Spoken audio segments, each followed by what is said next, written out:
16వ అధ్యాయం మొదటి వచనం చదువుకుందాం. విశ్రాంతి దినము గడిచిపోగానే మగ్దలేని మరియయు యాకోబు తల్లి అయిన మరియయు సలోమియు వచ్చి ఆయనకు పూయవలనని సుగంధ ద్రవ్యములు కొనిరి. ప్రార్థన చేసుకుందాము. మహాపరిశుద్ధుడా నా ప్రియ పరలోకపు తండ్రి, ఇదిగో నాయనా మొన్నటి దినమున తండ్రి నాయనా ప్రపంచ యావత్తు మానవాళి కొరకు తండ్రి శిలువలో యాగమయ్యిన గొప్ప దేవా స్తోత్రము. నేటి దినమున తండ్రి నైనా మా కొరకు తండ్రి నేను పునరుద్ధారణమైతే నా ప్రాణప్రియుడ మా మధ్యలో సంచరిస్తున్న గొప్ప దేవానికి స్తోత్రం అయినా. ఇదిగో తండ్రి నేటి దినముకు కావాల్సిన ప్రతి విధమైన ఈవెను దీవెను ఆశీర్వాదము తండ్రి మా పైన మెండుగా కుమరించక సహాయము దయచేయమని వాక్యములోనికి మేము అడుగుపెట్టనగా సర్వోన్నతుడా శిల్వనాథుడా పునరుద్ధానుడా నీ దాసుడైన నన్ను నీ చాటును మరుగు చేసుకుని నీకు పునరుద్ధాన శక్తితో నిలిపి తండ్రి ఈ యొక్క వర్తమానం చెప్పటకు కావాల్సిన బలము శక్తిని ఆత్మ మీరే మాకు అనుగ్రహించుమని పునరుద్ధానుడై ఉన్న యేసు నామమును వేడుకొనుచున్నాను పరమ తండ్రి. మరణాతా. దేవునికి మహిమ కలుగును గాక. కూడి వచ్చిన దేవుని పిల్లలారా ఈస్టర్ దీవెనలు మీకు ఎల్లరికీ దయచేయును గాక. దేవుని యొక్క పరిశుద్ధ గ్రంథం నుండి మరొకసారి ఆ వచనం చదువుకుందాము. విశ్రాంతి దినము గడిచిపోగానే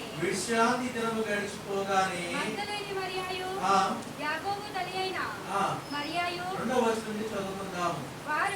వారు ఆదివారమున పెందలకడ లేచి బయలుదేరి సూర్యోదయమైనప్పుడు సమాధి యొద్దకు వచ్చుచుండగా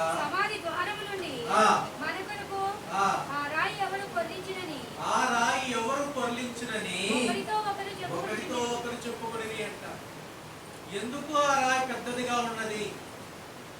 ఆ రాయి ఆ సమాధి యేసు ప్రభువారిని సమాధి చేయబడిన రాయికి పెద్ద రాయి పెట్టారంట. మామూలుగా సమాధి చేస్తే ఒక చిన్న రాయి మూసేసే వాళ్ళు ఆ కాలంలో. కానీ యేసు ప్రభువారిని సమాధి చేయబడ్డప్పుడు ఏ మనిషి కూడా దొర్లించలేనటువంటి బలమైన రాయిని అక్కడ పెట్టి ఉన్నారు. ఎందుకు పెట్టి ఉన్నారు అంటే ఆ యొక్క యాజకులైతేనేమి సద్దూకులైతేనేమి అన్నారు. ఎందుకంటే పిలాతు దగ్గరికి పోయి చెప్తున్నారు, నాయనా ఇదిగో ఆ వంచకుడు నీ 3వ దినాన తిరిగి లేస్తానని చెప్పి ఉన్నాడు. ఒకవేళ వాళ్ళ శిష్యులు వచ్చి లేచి తీసుకెళ్ళిపోతే మొదటి వంచన కన్నా కడపటి వంచన బహు భయంకరముగా ఉంటుంది అనేసి పిలాతు దగ్గర మొదలుపెట్టినప్పుడు మీ ఇష్టం వచ్చినట్టు చేసుకోపోండి అని చెప్పేసి ఆ యొక్క దండును ఆ యొక్క పిలాతు వారికి అప్పచెప్పినప్పుడు ఒక బలమైన రాయిని తీసుకొని వచ్చి ఆ సమాధి యొద్దగా మూసిపెట్టి వేశారండి. మూసిపెట్టి వేసినప్పుడు ఆ రాయి ఏ మనిషి కూడా దొర్లించలేరులే అని ధైర్యముగా ఉన్నారు. అంతేకాదు సాతానుడు కూడా ఆ రాయి మీద కాలేసుకుని కూర్చున్నాడు. సాతానుడు కూడా ఆ రాయి మీద కాలేసుకుని కూర్చొని ఇక ఎవరి రాయి దొర్లిస్తాడు, ఎవరిగా బలం ముందేమో రోమా సైనికులు ఉన్నారు, పైనేమో నేను కూర్చోన్నాడు. ఏ శిష్యుడు వస్తాడు? శిష్యులందరూ తరము కొట్టేశాను కదా, గెత్సెమనే తోటలో నేను తరము కొట్టేశాను కదా, ఇంకా ఆడవాళ్ళు వచ్చి ఏమి చేస్తారు? ఇంకా మా తల్లి అయిన యేసు ప్రభువారి యొక్క తల్లి అయిన మరియా, వేరొక మరియా, మగ్దలేని మరియా, సలోమి వీళ్ళందరూ వచ్చి ఏమి చేయగలుగుతారు అని సంతోషంతో ఉన్నది. కానీ యేసు ప్రభువారు పునరుద్ధారుడైన యేసు ప్రభువారు ఆ యొక్క వెలుగు, ఆ జీవము, ఆ మహిమ జీవము ఆయనలోనికి రాగా యోహాను సువార్తలో అంటున్నాడు కదా, నా ప్రాణము నాకు నేనుగా పెడుతున్నాను, ఆ ప్రాణము తీసుకోవడం నాకు అధికారము కలదు అంటున్నాడు దేవుడు. నేనుగా ప్రాణం పెట్టాను కానీ నా ప్రాణం తీయడానికి ఎవరికి శక్తి సరిపోదు, అధికారం లేదు అంటున్నాడు. ఈ యొక్క ఆజ్ఞ లేకపోతే this is the command given from my father అంటాడంటే ఈ యొక్క ఆజ్ఞ తండ్రి అయిన దేవుని యొద్ద నుండి, ఈ శక్తి అధికారము తండ్రి అయిన దేవుని యొద్ద నుండి నాకు వచ్చి ఉన్నది అంటున్నాడు దేవుడు. యేసు ప్రభు అదే ఆ యేసు ప్రభు వారు ఆ యొక్క జీవాన్ని మరలా తనలో తనలోనికి రప్పించుకొనగా ఆ రాయి తనకు తానే దొర్లింపబడిపోయింది. అంటే ఆ భయంకరమైన వెలుగును తట్టుకోలేక, ఆ జీవు గల వెలుగును తట్టుకోలేక ఆ రాయి దొర్లింపబడ్డది. ఆ సమాధి రాయి దొర్లింపబడ్డది అంటున్నారు.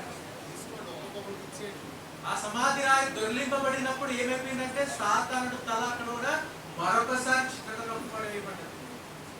ఒకసారి చాలా మంది అంటారు కదా, దయ్యాలు కాళ్ళు వెనుకుంటాయని చాలా మంది అంటుంటారు. చాలా మంది మాట్లాడుతుంటారు. నిజంగా అక్కడి నుంచి కింద పడిపోవడం ద్వారానే దాని కాళ్ళు ఇరిగిపోయినా అనుకోవచ్చు. కాబట్టి ఆ రాయి దొర్లింపబడింది అంటే ఆ రాయి ఏంటంటే సమాధితో ఉన్నటువంటి రాయి దొర్లింపబడిందంటే అది స్థిరమైన రాయి కాదు. ఆ రాయి స్థిరమైన రాయి కాదు, దొర్లింపబడిన రాయి స్థిరమైన రాయి కాదు. కానీ దేవుడు యేసు తండ్రి అయిన దేవుడు ఒక రాయిని మనకు అనుగ్రహించాడు. చాలా స్థిరమైన రాయి అంట. చూడండి, ఒకసారి చూద్దాము. యెషయా గ్రంథము చూద్దాము. యెషయా గ్రంథము 28వ అధ్యాయము 16వ వచనం ఒకసారి చదువుకుందాం. ప్రభువకు యెహోవా ఇలాగున సెలవిచ్చుచున్నాడు, సియోనులో పునాదిగా రాతిని వేసిన వాడను నేనే. దేవునికి స్తోత్రం.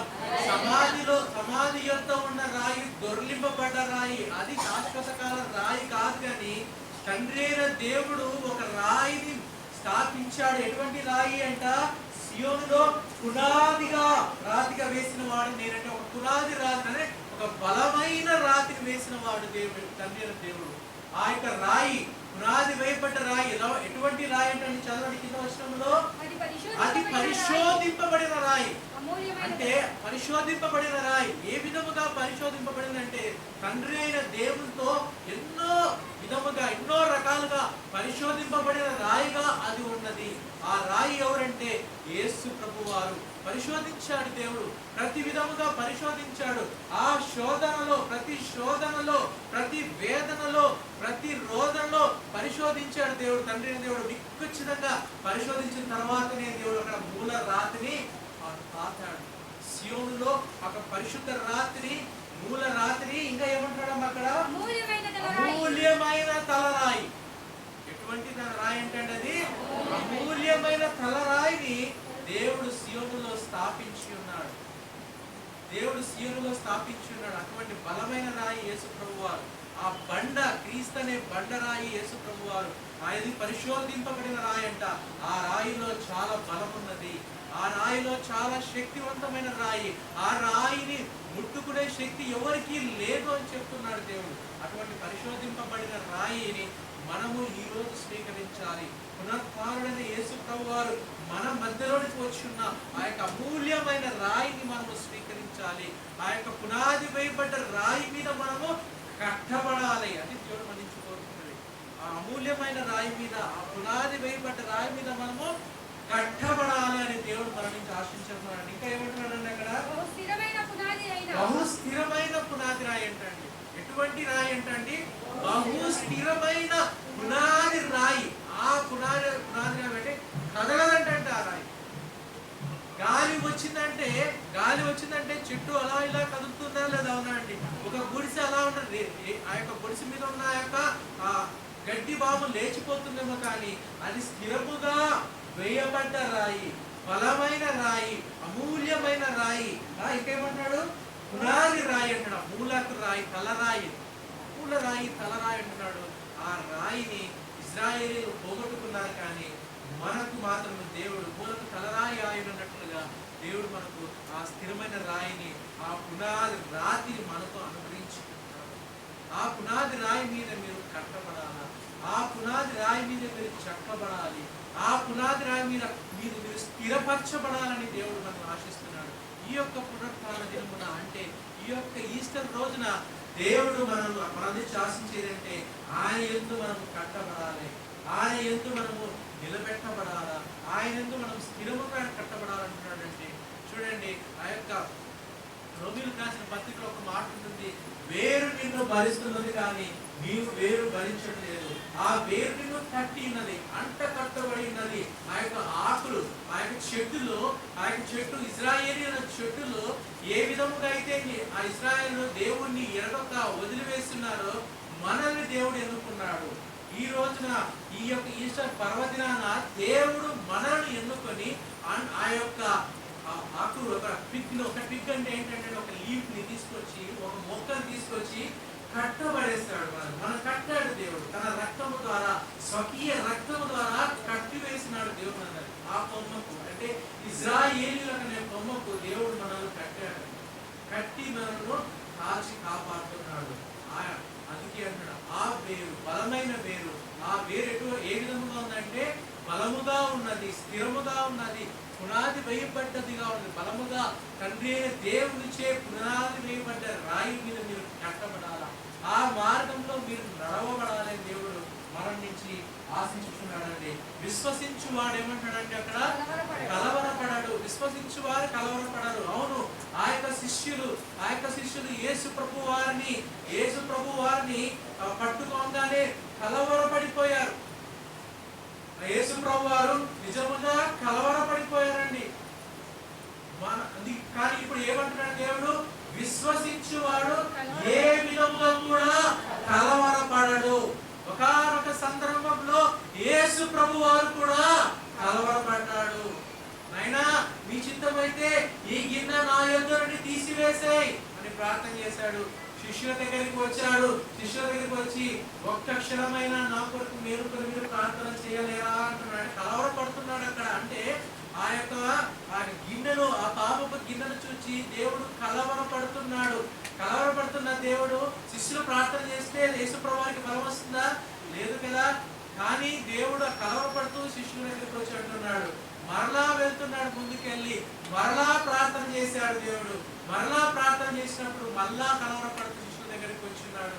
మరలా మూడవసారిగా ప్రార్థన చేశాడు. దేవదూత వచ్చి బలపరచబడ్డది. అయినా కూడా ప్రభు వారికి కలత చెందలేకపోతున్నాడు, కలవరపడుతున్నాడు. కానీ ఒక్కనొక్క సందర్భంలో దేవుడు కలవరపడ్డాడండి. నిజముగా రాత్రి నేను చిన్నారమ్మ డిస్కస్ చేసినప్పుడు ఆ మాట బయటపడింది. ఏంటంటే దేవుడు చెప్తున్న మాట, ఆయన మోకరించి ప్రార్థన చేయక, మూర్ఖులతో కూడిన ప్రార్థన చేయక, మూలుగుతో కూడిన ప్రార్థన అండి. అందుకే ప్రార్థనలో కూడా ఒక మూలుగులు ఉండాలండి. అంటే మనం ప్రార్థన చేస్తున్నప్పుడు మూలుగుతో కూడిన ప్రార్థన ఆయన చేస్తుండగా ముందు నా పాపపు గిన్నెను చూస్తుంటే, ఆ పాపపు గిన్నె పొర్లిపోతున్నప్పుడు చూస్తుంటే అది తట్టుకోలేక ఆ యొక్క చెమట తనలో ఉన్న చెమట రక్త బిందువుగా మారిందండి. రక్త బిందువుగా మారిన యొక్క మరుక్షణమే ఆ రక్త బిందువు ఆ యేసు ప్రభు వారి శరీరం మీద పడగా, ఆ నేల మీద పడగా, తర్వాత శరీరం మీద పడగా దేవుడు ఆ రక్త బిందువుతో బలపరచబడ్డాడండి. మొట్టమొదటిసారిగా యేసు ప్రభు వారు తన రక్తము ద్వారానే, తన స్వంత రక్తము ద్వారానే బలపరచబడ్డాడు. ప్రార్థన ద్వారా కాదు కానీ, దేవదూత ద్వారా కాదు కానీ, యేసు ప్రభు వారు తన స్వరక్తము ద్వారానే బలపరచబడుతూ అప్పుడు అంటున్నాడు, ఇక రా చూసుకుందాం, అయిపోయింది టైం, లోకానికి నేను అప్పచెప్పబోతున్నాను కదా, రా వెళ్దాం, ఎవరు ఏం చేసుకుంటారని దేవుడు ధైర్యం తెచ్చుకున్నాడు.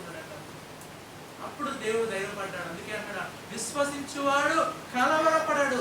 ఒకనొక సందర్భంలో దేవుడు కలవరపడ్డాడు. కానీ ఆయన రక్తము చిందించిన తర్వాత, లేకపోతే ఆ రక్తము బిందువు తన మీద పడ్డ తర్వాత బలము సంపాదించుకున్నాడు. ఆ బలము ఎటువంటి బలం అంటే ధైర్యముతో కూడిన బలము, చీకటిను ఎదిరించే బలము, ఈ లోక సైన్యమునంతటిని ఎదిరించే బలాన్ని దేవుడు ఆ రక్తపు బిందు ద్వారా సంపాదించుకున్నాడండి. యేసు ప్రభువు అదే అంటాడు, ఆ రక్త ప్రోక్షణ ద్వారానే మనకు మేలులు కలుగుతాయి. ఆ రక్త ప్రోక్షణ ద్వారానే మనకు బలం కలుగుతుంది. ఏ సమస్యలో నువ్వు ఉన్నా, ఎటువంటి ఇబ్బందుల్లో నువ్వు ఉన్నా, సహోదరుడా, ఈ యొక్క పునరుత్థాన దేవుడు అంటున్నాడు, యేసు రక్త ప్రోక్షణ ద్వారా మీ సమస్యలన్నీ వెళ్ళిపోతాయి అంటున్నాడు అండి. ఆ యొక్క పరిశుద్ధ రక్త ప్రోక్షణ ద్వారా మీ రోగములన్నీ కూడా స్వస్థపరుస్తానంటున్నాడండి దేవుడు. ఆ యొక్క పరిశుద్ధ రక్త ప్రోక్షణ ద్వారా మీలో ఉన్న ప్రతి చీకటిని కూడా వెలిగొడతా అంటున్నాడండి దేవుడు. ఆ యొక్క దీవెన మీరు పొందుకుంటారా? ఆ బలమును మీరు పొందుకుంటారా? విశ్వసించు వాడు కలవరపడడు అంటున్నాడు. ఇదిగో ఈ రోజున మీరు విశ్వసించండి, ప్రభు వారిని విశ్వసించండి. పునరుద్ధారుడైన యేసయ్యను మీరు విశ్వసిస్తే ఎట్టి పరిస్థితుల్లో కూడా మీరు కలత చెందన అవసరం లేదు, కలవరపడన అవసరం లేదు. ఎందుకంటే ఆయన మృత్యుంజయుడు, జీవము కలిగిన దేవుడు, జీవాధిపతి అయిన దేవుడు. మరణము ఆయనను గెలిచిందని అనుకుంటుంది, కానీ మరణమును గెలిచిన దేవుడు మన యేసు ప్రభువారండి. ఆ జీవములో ప్రాణం ఉంది, ఆ ప్రాణములో బలం ఉంది, శక్తి ఉందండి. అది ఆ యొక్క రక్తము ద్వారానే మనకు లభిస్తుంది.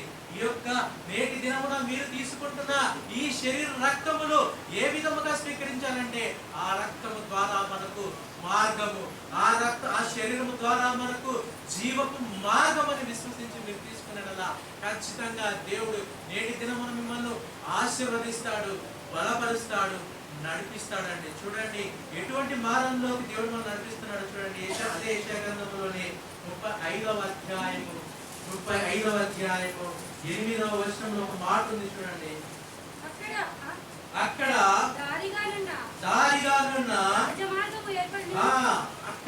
దారిగానున్న ఆ అమూల్యమైన రాయి మీద, ఆ అమూల్యమైన ప్రసిద్ధి చెందిన మూల రాయి మీద ఒక మార్గము, అక్కడ దారిగా ఉన్న ఒక రాజ మార్గము అక్కడ ఏర్పడ్డదంట.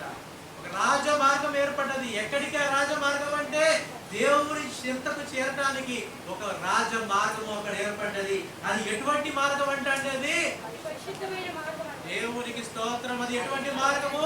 పరిశుద్ధమైనటువంటి మార్గము. కింద వచ్చిన చూడండి, అది ఏముంటుందంటే అక్కడ అది అపవిత్రులు పోకూడనటువంటి మార్గము. అంటే ఆ మార్గములో అపవిత్రులు పోవడానికి బలము లేదు, అపవిత్రులు పోవడానికి వీలు లేదు. ఎవరు పోగలుగుతారంటే ఎటువంటి మార్గం అదంటే అది పరిశుద్ధమైన మార్గము.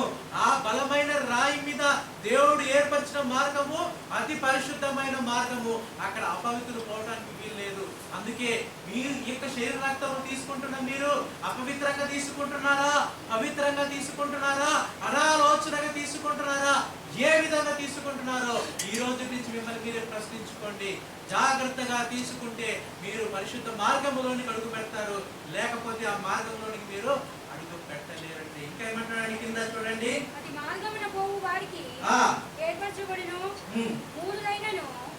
9వ వచనంలో చివరి వచనం ఒకసారి చదవండి అమ్మా. 9వ వచనంలో చివరి వచనం, విమోచింపబడిన వారే ఆ మార్గంలో ఎవరు నడుస్తారండి? ఆ మార్గంలో ఎవరు నడుస్తారు? అపవిత్రులు కాదు, దేవుని ఎరగని వారు కాదు, కానీ విమోచింపబడిన వారే ఆ మార్గాలను నడుస్తారంట.